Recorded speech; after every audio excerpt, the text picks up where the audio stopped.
Welcome to this live stream. I expect this to be a very quick one just about this winter storm. First up, the latest HRRR model, which is probably one of the most accurate. There's two very accurate ones in terms of snowfall, projecting about it shows 6 inches at O'Hare, but if you move it around even just slightly, that ranges between 8 and 11 inches. With a lot of the snow definitely being in Indiana, 20 inches in some places of that lake effect snow. This is a more accurate part of the model. There's another ratio for snow. It projects slightly less, but then the total snow depth at its maximum tomorrow would be at about 5.4 inches tomorrow at 7 a.m., which is probably why they're saying travel might be dangerous, especially because we'd be in one of those very unsafe bands of lake effect snow with some visibility in certain areas dropping down to less than half a square mile, but then picking up it's within a couple of miles where that goes from almost no visibility to complete visibility. With our temperatures being cold enough they're not going to get above freezing in Chicago and the areas that are supposed to get hit. So the snow will probably last slightly longer than what they normally would. But then again, we also have freezing rain, which it's very slow at loading. We see trace amounts of that, not major. The thing is, with this model, it has lately been trending in a greater amount of snow. Before, it only showed 6.2 inches. And if I continue to back up, it gets to a smaller amount of snow. So it's starting to pick up on the more extreme snowfall as of right now. Our lowest was 2.1 inches. That's now definitely high. 1.1 this morning at 6. The new model, which is not as great, does show, of course, the most cursed number ever. Oh, no, it's not 6.7. It's 6.1 because 6.7 is terrible. Don't you do that.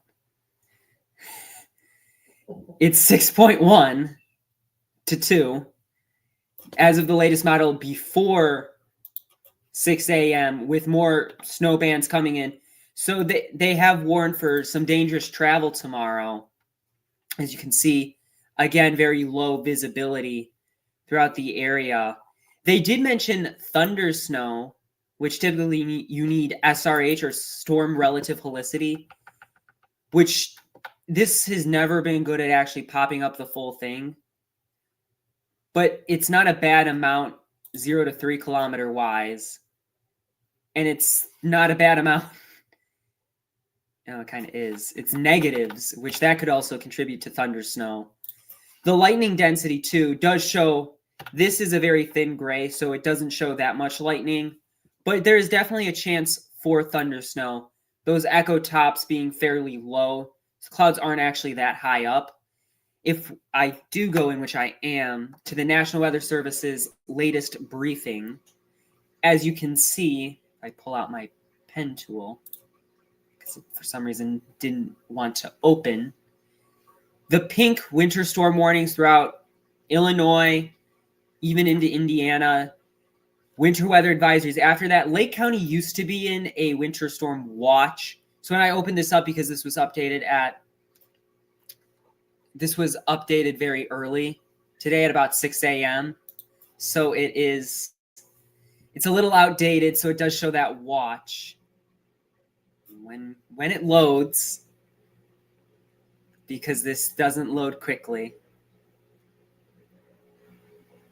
There we go. So now it's still not showing up on the stream because I can see it. There we go. Their key messages were bands of intense lake effect snow expected tonight into Monday, with dangerous to impossible travel conditions being possible, including during Monday morning commutes, Winter storm warning. This was this morning issued for Cook, Eastern Will, Kankakee, and Lake in Indiana, as well as Porter. But now that does include Lake in Illinois. That will be updated by 4 p.m. today. The winter weather advisories for DuPage, Western Will. Now I think it includes almost all of Will. The warning.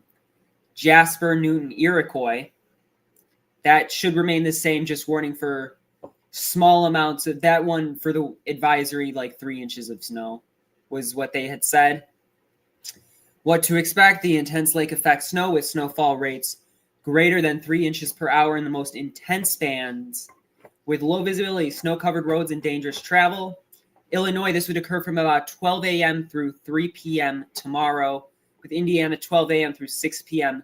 Monday. I will show the latest warning text, which is a little different. They're saying it might hit earlier than before. Travel is not advised where the lake effect snow is occurring, which it's in bands, as I showed before. We're going to go back to show a different model. Shows almost all of Cook County under that most persistent snow and the more outer edges under intermittent snow, with that lake effect snow penetrating far inland tonight and tomorrow. White the worst conditions. I think they wrote that wrong. I think they meant wow. Will be across Cook, Porter, and Lake Indiana. Snow would stick anywhere where there's blue shading. So no, it's not going to not stick. It's going to stick. And then this was their forecast, which shows it doesn't get super high above freezing, especially when you consider the wind chills, because it says blustery. So there's some winds there. Tonight, or tomorrow night, not tonight. Oh yeah, that is tonight. It is tonight. Yeah, the wind chill's getting as low as 10 degrees with tomorrow and 15. So that's why ice would stay, get the salt out, shovels. Going back to those models, the RAP model, which don't remember what that stands for. It was rapid something. I don't remember. I don't use this one often. But it's decent for snow. At least that's what I've heard. With it showing in its 12 p.m. model, 7.5 inches of snow for Chicago, 10 inches in Lake in Illinois. I was about to say in Indiana. And that's the more accurate ratio.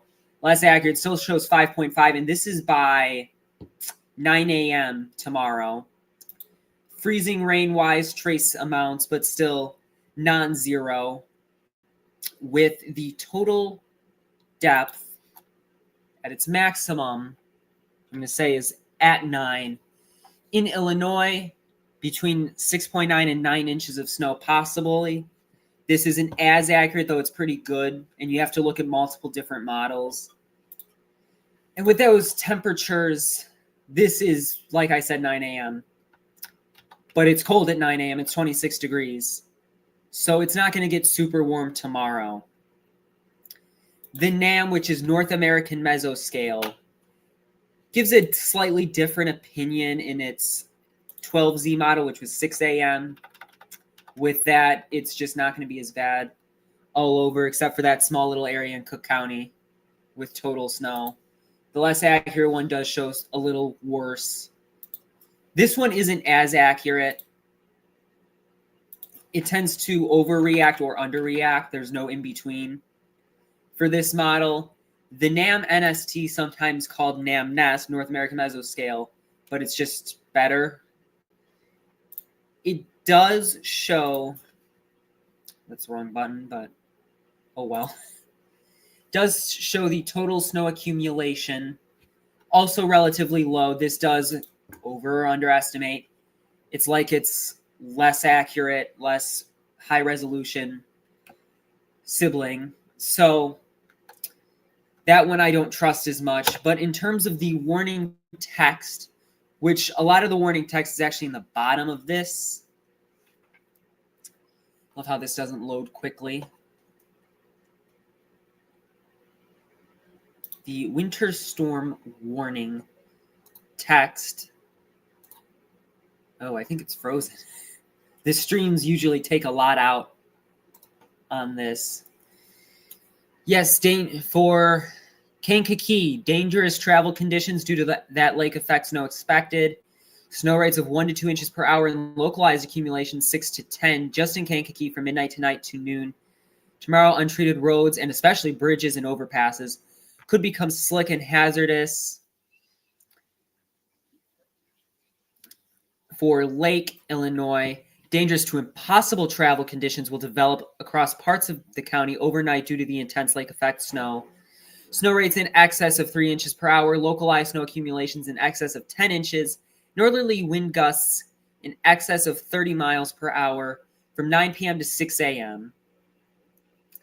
From Chicago's weather office for all of Cook County, also dangerous to impossible travel conditions expected with those snow rates 3 inches per hour, in excess of 12 inches this time locally, with those northerly wind gusts in excess of 30 miles per hour, which does technically mean if they are in excess long enough, I believe it's 40 miles per hour, that would then become a blizzard if it lasts for 3 hours.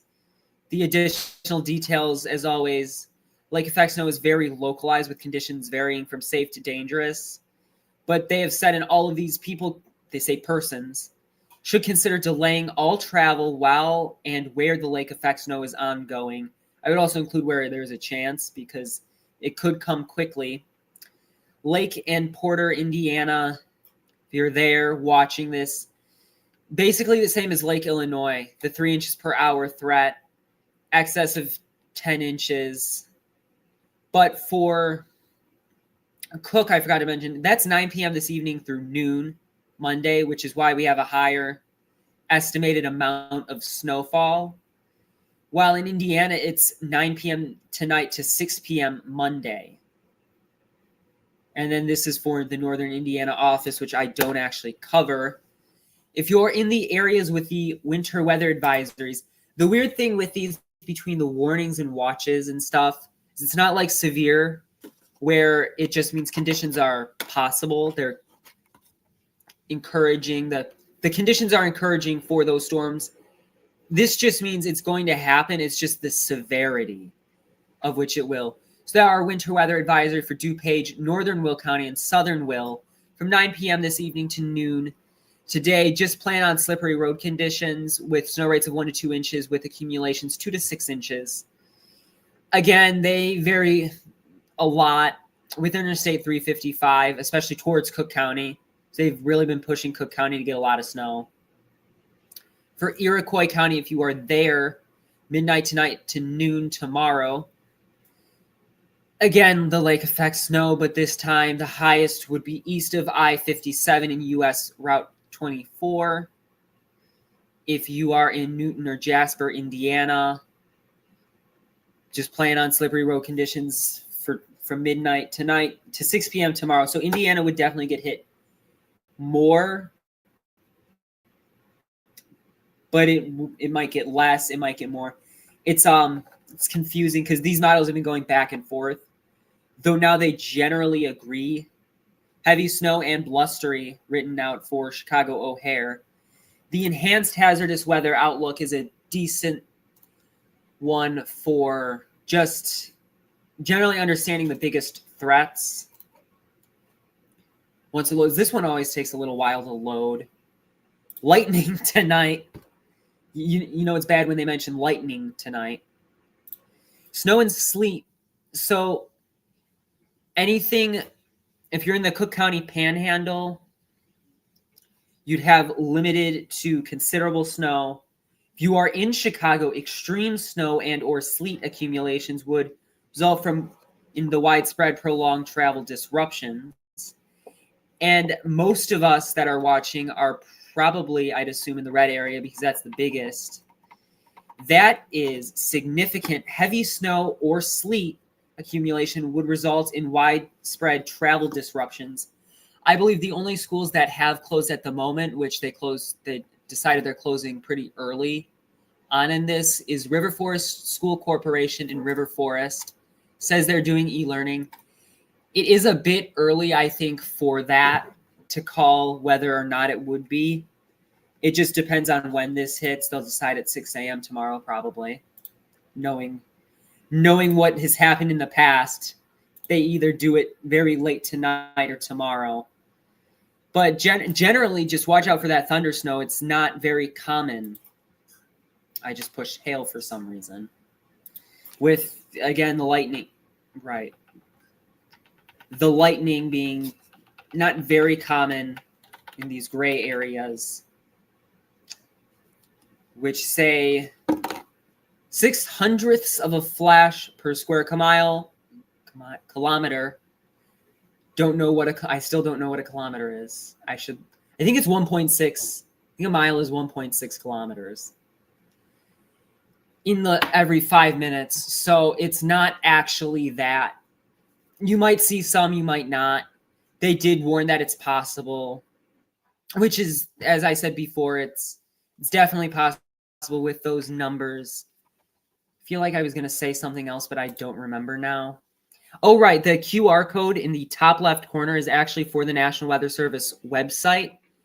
It is also at weather.gov/Chicago or lot. Does not matter which one you type in. It'll send you to the same website. That's where you can get a lot of this information that they have up here. It is definitely cold today, though it is slightly warmer than what they said. I believe the peak winds were already 15 miles an hour, so I would definitely watch out in case a snow squall happens. That could sometimes occur from a lake effect snow. And like I showed in the models, it's lake effect when it's coming from the lake. That's kind of how lake effect snow works. But I think I will open this up to questions in the chat. Let me open it up. Why did I put that here? So I will start the Q&A. And if you want to push on that, any questions that pop up in that Q&A, I will answer.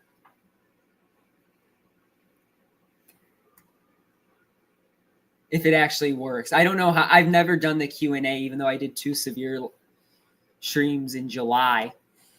The funny thing is, we see no tornadoes. Oh, my camera's like frozen. It looks like, or it's just delayed. I don't know. The stream thing up here is delayed. Oh, no, it's just the dashboard up here that's delayed. But we see no tornadoes this year. How could we get lightning with a storm? And it just retracted that message for some reason. I don't know why that message was retracted, because there's nothing wrong with that. But the instability in the atmosphere, that's how that happens. So with that instability, it can sometimes form the lightning. The National Weather Service love to not talk about that. Like, they love how they sometimes get certain things wrong. They love to not talk about that. But this has been kind of expected for the last couple of days. So in terms of that, it's very likely this happens. There was supposed to be a blizzard. One model showed a blizzard next weekend, I believe. Yes, it was next Monday. It showed a blizzard, but that has since went out. How many inches will we get tonight and tomorrow? In terms of total snowfall, it ranged between, they've consistently said that 6 inches is definitely possible, if not likely. But then certain areas, yes, tonight and tomorrow, 6 inches exactly. But they have said local accumulations, which this model cannot see because it doesn't get hyper local. It gets generally pretty well. But that one, they've said 18 inches. So I would not be shocked if certain schools closed because of that. But it sounds like I have beef with the National Weather Service. I do. They get things wrong a lot. And get a lot of things wrong. But in terms of this, they probably won't, because it's been seen on the model. Will I be doing live outside during the storm? Depends on if I'm at school or not. If I'm off, then there might be some videos of the storm. If I'm not off, you will not see videos with the storm. And this is the average cloud cover that came up. Don't know why I pushed that. Cloud, you do get some sun after, but that could then lead into more snow. No, that's the wrong button. More snow, even really late tomorrow. But that snow wouldn't be super bad. This also, though, there's no like low pressure directly. It's a short wave. Which I don't remember what model likes to show those. This one. They're like these little dips. What time will the snow start? At the earliest, 9 p.m. tonight. Oh. And this is super slow with loading. But when we look at that, oh, it isn't a short wave. They lied to me. They do like to lie a lot. That's the low pressure. And that is a lot. That is very strong winds, even up in that 250 millibar level. That's likely what's causing it. And then, oh, my pen never works. I did say I'd keep this under 30 minutes. Yeah, this does show the low pressure. If I go further down, sometimes it shows lower leveled. What is it? Why am I forgetting the name of it? Lower leveled, low pressure. Lots of lows. But yeah, those dips could be. But out here, that's a ridge. That is high pressure, which is likely what's causing this. Wind speeds are kind of known to pick up when they're in between. Those which, especially up here, I used a red pen on a red color because I just always set it. It's just automatically set to red. But especially over here, those are like 140 mile per hour winds up. I believe it's 40,000 feet, 35,000 feet is where that is if it reads out to me. 33,000 feet, 176 miles per hour. So that's usually what happens. It is very early to see snow like this. I did say in one of my other videos, the La Nina update, that what button did I push? I did say in the La Nina video, that we could see snow as early as around now. I think I said November 10th was the earliest. And that is exactly the day where a majority of that snow will happen. So I think I'm going to end that off here. Thank you so much for watching. Will I be doing any shoveling? Depends. Thank you so much for watching this stream. If you are watching this after the stream, because this will be open after the stream, thank you so much for watching. Please consider subscribing, sending this video, because even though this is live, it still will have some significant details, at least until 4 p.m. today, which looking at this is in like an hour. So maybe I'll post a short with that update if they actually issue it on time, which is not possible for them. So thank you so much for watching. Please consider subscribing, sharing this. Please consider liking. Thank you so much for watching. Oh, wait, I didn't end the stream. I pushed leave. All right, ended.